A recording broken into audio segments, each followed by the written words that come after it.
অর্থ ও পরিকল্পনা মন্ত্রণালয়ের দায়িত্বপ্রাপ্ত প্রধানমন্ত্রীর উপদেষ্টা রাশেদ আল মাহমুদ তিতুমির বলেছেন, বর্তমান প্রধানমন্ত্রী যেহেতু কথামালায় বাগম্বরে বিশ্বাস করেন না, এগুলোকে কাজে পরিণত করেছেন। দেশের সংকটময় মুহূর্তে আপনারা লক্ষ্য করেছেন যে জনকল্যাণকে এক নাম্বার এজেন্ডা হিসেবে নিয়েছেন মাননীয় প্রধানমন্ত্রী এবং বারবার সেগুলোকে বাস্তবায়ন করছেন। প্রতিনিধি মাহবুব চিস্তি জানান, তিনি মন্ত্রিসভার প্রথম বৈঠকে কৃষক, খামারি ও মৎস্যজীবীদের জন্য 10,000 টাকা ঋণ মওকুফ করার ঘোষণা দিয়েছেন এবং সরকার গঠনের 2 মাসের মধ্যেই ফ্যামিলি কার্ড চালু করেছেন। শুক্রবার ফরিদপুর জেলা প্রশাসকের কার্যালয়ের সম্মেলন কক্ষে সমতা ভিত্তিক আঞ্চলিক উন্নয়ন শীর্ষক এক মতবিনিময় সভায় তিনি কথা বলেন। ফরিদপুরের জেলা প্রশাসক মোহাম্মদ কামরুল হাসান মোল্লার সভাপতিত্বে বিশেষ অতিথি ছিলেন পররাষ্ট্র প্রতিমন্ত্রী শামা উবাইদ ইসলাম। এছাড়াও বৃহত্তর ফরিদপুরের 5টি জেলার সংসদীয় আসনের 11 জন এমপি, 5 জন জেলা প্রশাসক, 5 জন পুলিশ সুপার ও 5 জন জেলা পরিষদের প্রশাসক সহ সরকারের বিভিন্ন দপ্তরের পদস্থ কর্মকর্তাগণ এতে অংশ নেন। প্রধান অতিথি আরও বলেন, আঞ্চলিক বৈষম্য দূরীকরণে কোনো রাজনৈতিক দল আগে কখনো কাজ করেনি।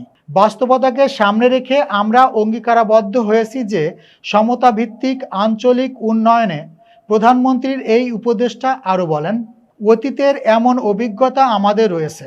অর্থনৈতিকভাবে ভঙ্গুর এই রাষ্ট্রের দায়িত্ব নিয়ে শহীদ প্রেসিডেন্ট জিয়াউর রহমান দেশকে গড়ে তুলেছিলেন। সকল প্রতিবন্ধকতা কাটিয়ে বাংলাদেশে যাতে ঘুরে দাঁড়াতে পারে সেজন্য সুনির্দিষ্ট পরিকল্পনা নিয়ে কাজ করছে বর্তমান সরকার। এর আগে উপদেষ্টা ও পররাষ্ট্র প্রতিমন্ত্রী ফরিদপুর জুবায়েদা করিম জুট মিল পরিদর্শন করেন এবং সেখানে শ্রমিকদের সঙ্গে কথা বলেন।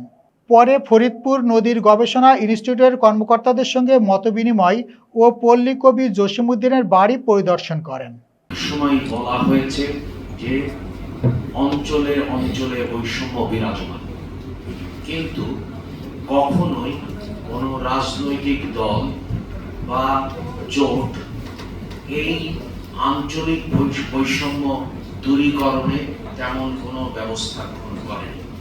মাননীয় প্রধানমন্ত্রী যেহেতু কথামালায় বাগাড়ম্বরে বিশ্বাস করেন না, এগুলোকে কাজে পরিণত করেছেন।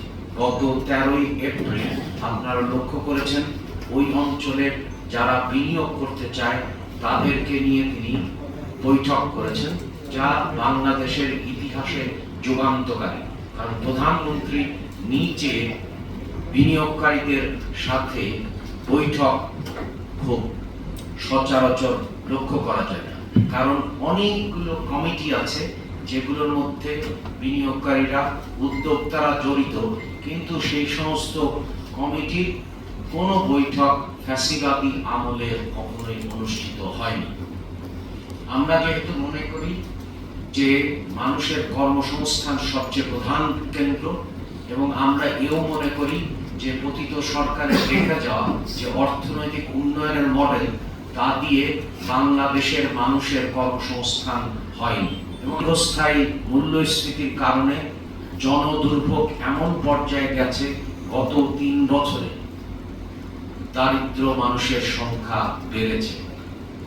এইরকম একটা সংকটময় পরিস্থিতির মধ্যেও ইতিমধ্যেই আপনারা লক্ষ্য করেছেন যে জনকল্যাণকে 1 নম্বর এজেন্ডা হিসাবে মাননীয় প্রধানমন্ত্রী নিয়েছেন এবং বারবার সেগুলো বাস্তবায়ন করছেন।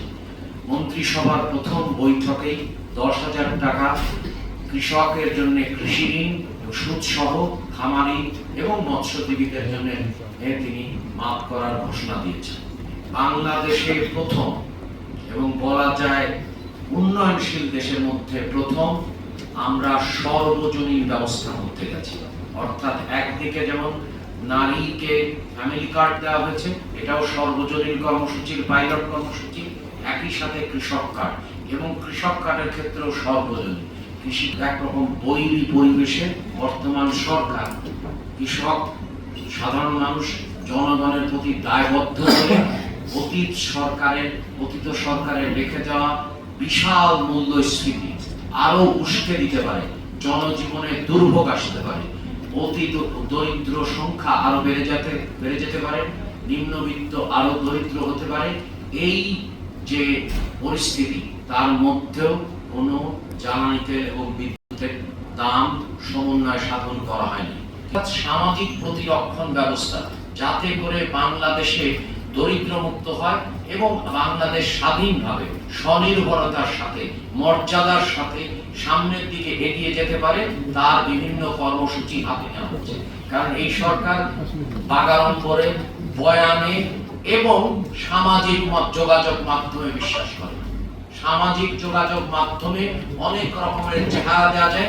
আপনারা ইতিমধ্যেই দেখেছেন যে মিথ্যা তথ্য, অপতথ্য এবং ভুল তথ্য কিভাবে ডিসক্রেডিটেড হয়েছে।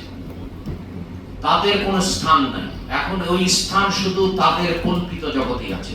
কিন্তু আমরা এও বিশ্বাস করি, আমরা বিভাজনের রাজনীতিতে বিশ্বাস করি না, এবং আমরা মনে করি সবাইকে নিয়ে সংহতির মাধ্যমে বাংলাদেশ আর গড়ে তুলতে চাই। সেই জন্য আমরা যেখানেই যে সমস্ত আলোচনা করছি, আমরা সব আলোচনাতে সকল দলের সংসদ সদস্যদেরকে অংশগ্রহণে আহ্বান জানাচ্ছি। কারণ আমরা মনে করি যে অংশগ্রহণমূলক, অন্তর্ভুক্তমূলক মাধ্যমেই সবাইকে নিয়ে দেশ গড়তে হবে। তারই অংশগ্রহণ হিসেবে আমরা আজকে যে আলোচনা করব, আলোচনায় আপনার জেলা প্রশাসক মহোদয়রা বিস্তৃতি দিয়ে আমরা দেখতে চাই যে অধিকাংশ মানুষের জন্য আসলে গুণক প্রভাব তৈরি করতে পারে এবং জনসম্মতি আছে এবং জনগণের অগ্রগতি নিশ্চিত করতে পারে। একই সাথে বাংলাদেশের অর্থনীতি আমরা অন্তর্বর্তীকালীন সরকারের থেকে মাত্র 3% প্রবৃদ্ধি পেয়েছি। তাহলে সেখানে কিভাবে আপনাদের অংশগ্রহণে কি ধরনের জাতীয় প্রতিষ্ঠানগুলো এই অঞ্চলে আছে সেগুলোর কি অবস্থা বলবেন। দ্বিতীয়ত হচ্ছে যে জনবান্ধব, জনকল্যাণকর কি ধরনের প্রকল্প বাস্তবায়ন করা দরকার। কারণ আমরা মনে করি যে আমাদের বিনিয়োগ নির্ভর, বিনিয়োগ চালিত ব্যবস্থা আমরা চাই। কারণ বিনিয়োগ হলে উৎপাদন বাড়বে, উৎপাদন বাড়লে কর্মসংস্থান তৈরি হবে, কর্মসংস্থান যদি বাড়ে তাহলে করের হার না বাড়িয়েও অভ্যন্তরীণ সম্পদ তথা রাজস্ব বাড়বে, এবং রাজস্ব যদি বাড়ে তাহলে গণদ্রব্য অর্থাৎ হচ্ছে স্বাস্থ্য, শিক্ষা খাতে আমরা যে বলেছি ক্রমান্বয়ে মোট দেশজ উৎপাদনের 5% উন্নীত করব, সেগুলো করা সম্ভব।